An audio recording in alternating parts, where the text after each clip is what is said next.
This episode of the WP Minute is brought to you by Pressable.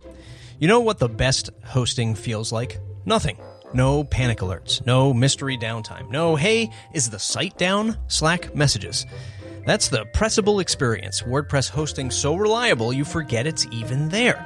We keep your site fast, secure, and up 100% of the time, so you can get back to building, selling, blogging, or binging cat videos. No judgment, whatever you want to do. Go to Pressable.com/WP Minute and try hosting that disappears in all the right ways. Pressable.com/WP Minute. Pressable.com/WP Minute. Thanks, Pressable, for supporting the show. Hi, everyone, and welcome to another episode of the WP Minute. I'm your host, Eric Karkovac. Today's episode features a segment from my interview with Cami MacNamara. Cami is a freelance web designer and author of the Web Designer Habits newsletter. She provides great advice for web professionals. Check out the entire interview over on our WP Minute Plus podcast. Visit thewpminute.com to learn more.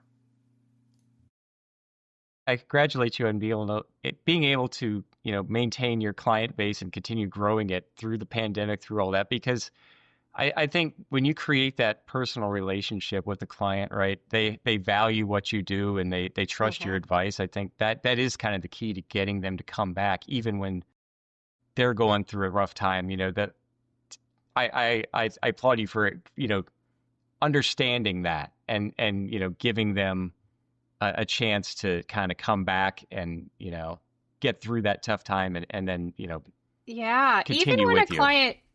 When a client does, let's say a client gets a new provider, and this will happen sometimes because I only offer web design. I'm not offering search engine optimization packages. And a lot of times the client will move on, hire an SEO company, and then that company will want to redesign their website. And I can't tell you how many times a client has done that. And I always make a backup of client's website when they leave me, throw it into Dropbox and keep it in case they ever want to come back. And sure enough, half the time, 2 years later, they're like, Cami, this is not working. Can we come back? And it's like, sure, So that does happen all the time. And I really do think it's the personal relationship. And, I still pick up the phone if somebody calls me.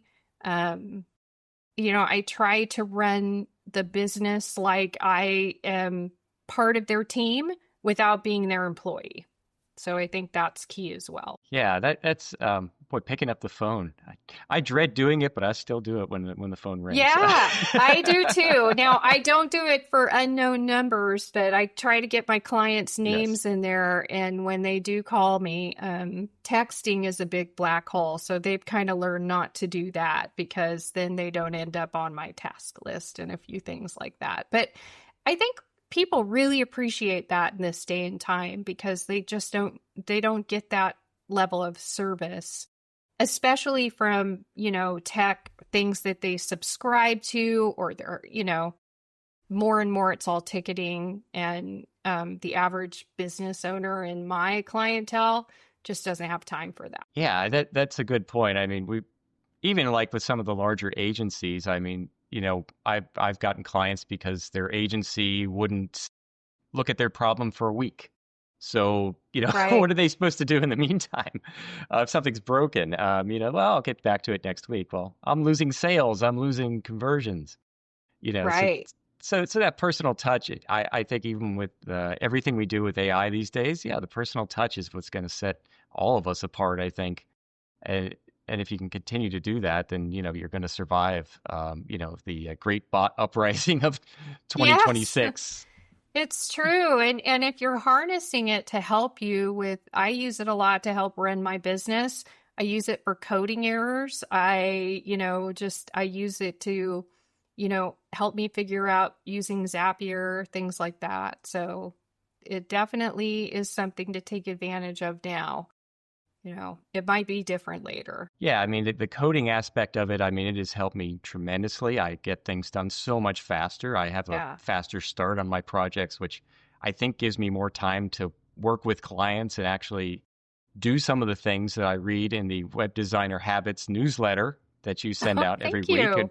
which I encourage everybody to look at this. It's webdesignerhabits.com, right?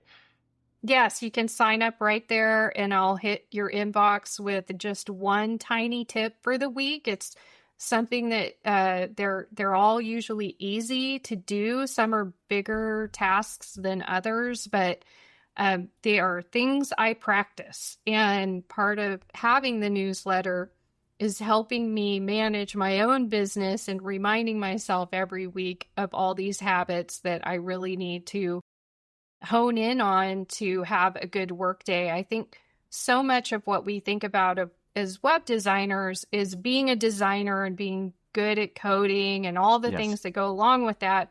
But if you're a freelancer running your own business and you are struggling day in and day out to just make it through the day, having a small little habit that can help you make it easier is something that I really take to heart myself. Thanks for listening to the WP Minute, part of the Matt Report Media Network. This episode wouldn't be possible without our amazing pillar sponsors, Pressable, Kinsta, GoDaddy, 20i, and Elementor. These brands are supporting WordPress media and helping us invest in your future as a WordPress professional. Our Foundation Plus sponsors like Hostinger, Big Scoots, Stellar WP, Personalized WP, Weglot, and PatchStack help us keep the lights on. Thanks to all of our members in the WP Minute Slack channel, which you can join too. Head on over to thewpminute.com/support to get access. Thanks for listening, and don't forget to hit the share button or tell a friend about this podcast. See you in the next one.